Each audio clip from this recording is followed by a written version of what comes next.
आज हम बात करेंगे उस पल की जब अहंकार और भक्ति का आमना सामना हुआ। ये कहानी है दो भाइयों की जो दोनों ही पवन पुत्र थे, लेकिन एक को अपनी ताकत का घमंड था और दूसरे की ताकत उनकी भक्ति में छिपी थी। ये कहानी है हनुमान जी की, लेकिन इसमें वो लंका नहीं जला रहे हैं और ना ही कोई पर्वत उठा रहे हैं। यहाँ वो एक बूढ़े वानर के रूप में जीवन का सबसे बड़ा सबक सिखा रहे हैं, एक ऐसा सबक जो बल से नहीं बल्कि विवेक से सीखा जाता है। तो हुआ यूं कि पांडव अपने वनवास के दिन काट रहे थे। एक दिन द्रौपदी ने एक अद्भुत सुनहरा कमल का फूल देखा जो हवा के झोंके के साथ कहीं से उड़कर उनके पास आ गिरा था। वो कोई साधारण पुष्प नहीं था।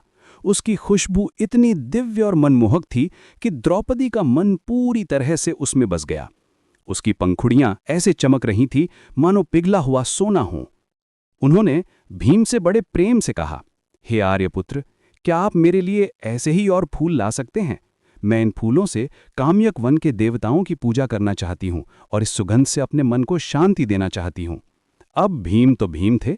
अपनी प्रिया पत्नी की इच्छा पूरी करना उनके लिए सबसे बड़ा धर्म था और फिर उन्हें अपनी ताकत पर अटूट भरोसा था। दुनिया में ऐसा कौन था जो उनके रास्ते में आ सके?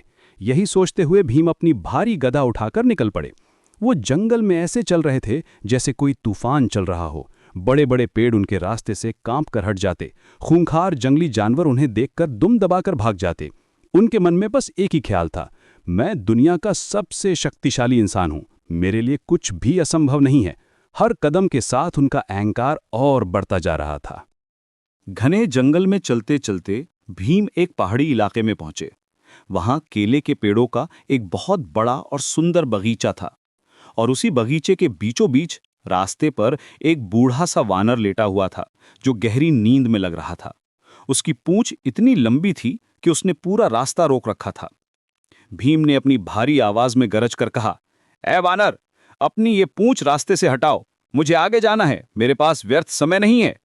उस बूढ़े वानर ने धीरे से अपनी आंखें खोली। उसकी आंखों में थकान थी, लेकिन आवाज में बड़ी शांति थी। उसने कहा, भाई, मैं बहुत बूढ़ा हो गया हूं, मुझ में उठने की भी हिम्मत नहीं है।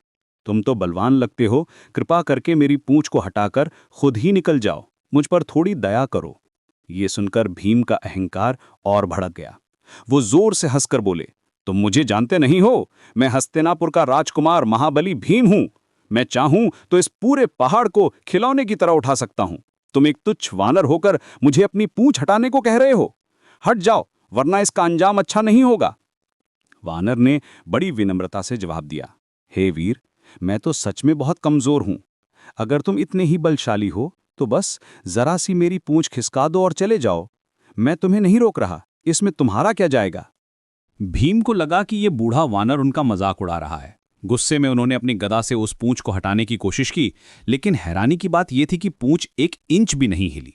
भीम ने और जोर लगाया, फिर और जोर लगाया, पर सब बेकार। उन्होंने अपनी गदा छोड़ दी और अपने दोनों हाथों से पूंछ को उठाने की कोशिश करने लगे। उन्होंने अपनी पूरी सारी की सारी ताकत लगा दी। उनका चेहरा पसीने से तरबतर हो गया, उनकी सांसें फूलने लगीं, नसें तन गईं, लेकिन वो पूंछ टस से मस नहीं हुई। अब भीम का घमंड चूर चूर हो गया। वो हाँफते हुए जमीन पर बैठ गए। वो समझ गए कि ये कोई साधारण वानर नहीं हो सकता। जो पूंछ उनकी पूरी ताकत लगाने पर भी नहीं हिल रही, वो किसी दिव्य शक्ति का ही अंश हो सकती है। वो हाथ जोड़कर उस बूढ़े वानर के सामने खड़े हो गए और बोले, हे महानुभाव, आप कोई साधारण वानर नहीं हैं। कृपया करके मुझे क्षमा करें। मैंने अहंकार में आपका अपमान किया। कृपया मुझे अपना असली परिचय दीजिए। ये सुनते ही वो बूढ़े वानर मुस्कुराए और अपने असली रूप में आ गए।